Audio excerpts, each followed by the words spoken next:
Professeur Fauchier, bonjour. J'ose pas vous présenter, on sait que vous vous occupez de rythmologie. Vous avez été modérateur d'une session qui était consacrée à la surveillance à distance des troubles du rythme. Est-ce que vous pourriez nous sortir quelques points essentiels de cette session ? Oui, c'est une session que l'on a animée avec Raphaël Martins du CHU de Rennes et qui concernait donc la prise en charge des troubles du rythme à distance. Alors de quoi s'agit-il ? La première étape, c'est avec quels outils on peut détecter les troubles du rythme à distance.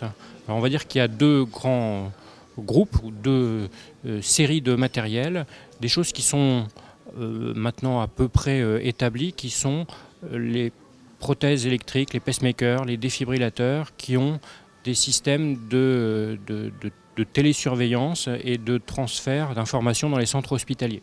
Et qui donnait jusqu'à présent pas mal de satisfaction, donc peut-être avec des limites ? Avec des limites sur les prises en charge que l'on peut optimiser, on va en reparler ensuite. Et puis il y a une deuxième série d'outils qui est en train d'arriver, pour lesquels on est un peu spectateur là, qui sont des outils, on va dire, grand public, d'auto-monitoring, pour des gens qui sont d'ailleurs pas forcément, qui n'ont pas une cardiopathie avérée documentée, mais des enregistreurs de fréquences cardiaques sur les smartphones par exemple, soit des enregistreurs de fréquences cardiaques au doigt, c'est-à-dire que ça n'est qu'une fréquence et pas un électrocardiogramme, soit des outils, principalement disponibles en Amérique du Nord, qui permettent d'avoir des enregistrements électrocardiographiques simplifiés mais de bonne qualité.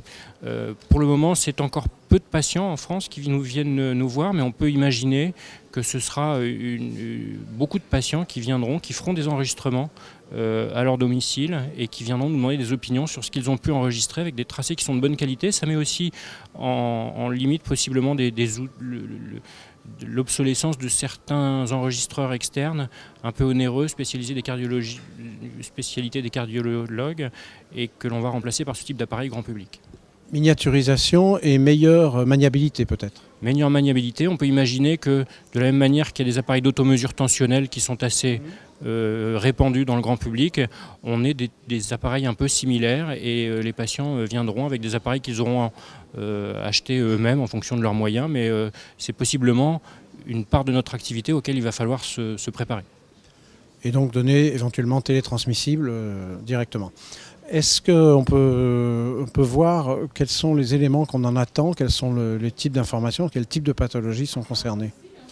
On a avec ces systèmes de monitoring, alors si on revient au monitoring avec les prothèses conventionnelles, on va redire, qui elles sont pas mal avec des surveillances à distance, on a pas mal d'informations qu'il faut trier, mais sur la distance, on a 10-15% d'arythmie atriale, parfois 30% pour des patients qui sont plus à risque. Donc se pose la question de quoi faire avec ces anomalies. Il y a aussi le cas des troubles du rythme ventriculaire. Alors pour quelqu'un qui a un défibrillateur, le défibrillateur est là pour protéger. Il y a le dilemme des patients chez qui on trouve des arythmies ventriculaires dans les pacemakers. Pour le moment, on n'a pas trop de dilemme à ne pas modifier le traitement. Il y a des cas un peu, on avait évoqué le cas particulier des cardiomyopathies hypertrophiques, chez qui on détecte une tachycardie ventriculaire non soutenue. C'est possiblement une pathologie sur laquelle ça modifie le pronostic et on ne sait pas trop comment prendre en charge, probablement adapter le traitement. Mais il faut admettre que c'est surtout des problèmes de troubles du rythme des oreillettes pour lesquels se posent des questions de prise en charge. On avait anticipé ces problèmes, ces nouveaux problèmes finalement ? On les avait peut-être pas anticipés dans ces proportions-là. On était convaincus que ce serait un bénéfice pour les patients que de monitorer et de les traiter peut-être plus tôt. On n'avait pas anticipé qu'il y aurait beaucoup d'anomalies, des fois des anomalies mineures, et puis que se poseraient des dilemmes de prise en charge. Est-ce que vraiment il faut changer les traitements ? Quelles sont les responsabilités des uns et des autres s'il y a un retard de prise en charge sur des anomalies détectées à distance ? Parce que pour l'instant, un des problèmes, si j'ai bien compris ce qu'on a entendu dans ces différentes sessions, c'est quand même qu'il faut gérer ces données, que ça fait beaucoup de données, ça fait une instantanéité pour la rythmologie qui est difficile à assumer. Alors il y a des problèmes d'organisation. Qui fait ce travail ? C'est un temps passé, pour le moment qui n'est pas valorisé.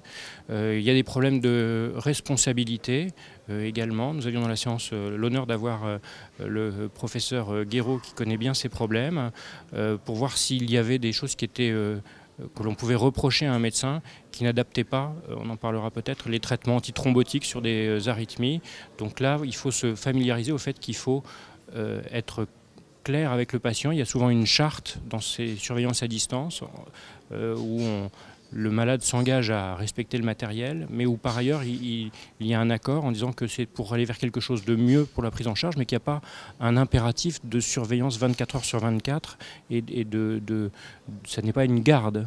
Donc c'est un élément qui est à prendre en compte. Et puis quand on prend une décision, il faut vraiment qu'il y ait une traçabilité et même dans le courrier, parce qu'il y a toujours matière à critiquer une prise en charge, bien dire on a vu telle anomalie et on a décidé de telle prise en charge ou de telle absence de prise en charge, mais voilà, sciemment, on l'a vu, on y a pensé, et ça n'est pas quelque chose qui a été... Ce qu'on pourrait reprocher à un médecin, c'est d'avoir été négligent. Mais s'il a bien dit, je l'ai vu, j'y ai réfléchi, j'ai pris telle décision et qu'il y a une traçabilité, on a pensé que ça solutionnait, on est tombé d'accord sur le fait que ça solutionnerait les problèmes juridiques ou médico-légaux pour cela. Quand on parle d'hypertension artérielle, on dit que le bénéfice du traitement a été démontré sur la base des mesures au cabinet, donc pas sur la MAPA, etc., pas sur l'automesure. Est-ce qu'on n'est pas un peu dans la même situation? Dire la fibrillation auriculaire, ça a été fait sur des diagnostics, on a montré le bénéfice des traitements antithrombotiques dans des conditions très précises. Et là, on est dans une situation qu'on ne connaît pas. Donc, est-ce qu'il y a des études en cours qui vont essayer de combler cette lacune? Est-ce que vous en avez quelques-unes en tête? Vous avez parfait. La réponse étant pointillée dans la question, on pourrait penser que cette fibrillation atriale détectée à distance, c'est la même qu'une fibrillation atriale détectée avec des outils conventionnels et qu'elle mériterait le même traitement. Et à ce jour, ça n'est pas le cas, de manière peut-être un peu contre-intuitive. Les essais de prise en charge adaptés à ces systèmes à distance, qui ne correspondent pas d'ailleurs vraiment à la définition de la fibrillation atriale qui doit être fait sur un électrocardiogramme 12D ou un enregistrement Holter, mais pas avec ces systèmes simplifiés à distance. Et il y a eu une étude en particulier, publiée récemment en 2015, randomisée, où on adaptait le traitement antithrombotique en fonction de ce qui était détecté sur ces systèmes à distance. Et de manière un peu étonnante, le fait de traiter de manière la plus intuitivement logique par anticoagulant quand il y avait de l'arythmie, peut-être aussi d'interrompre l'anticoagulant quand il n'y en avait plus, et c'est peut-être ça l'erreur. Toujours est-il que cette stratégie n'a apporté aucun bénéfice en termes d'accident cérébral ou cardiovasculaire. Donc à ce jour aussi, deuxième message, peut-être qu'il faut monitorer plus activement ces patients, mais il n'y a pas urgence à modifier la stratégie antithrombotique parce que ça ne se traduit pas par un bénéfice manifeste. Donc ne soyons pas trop inquiets s'il y a quelques minutes ou moins de 3 heures de fibrillation atriale, possiblement, là encore, on a discuté du sujet, on est tombé d'accord sur le fait qu'on était peu critiquable si on ne prescrivait pas d'antithrombotique dans ce contexte. C'est peut-être plus les patients qu'il va falloir convaincre que les médecins.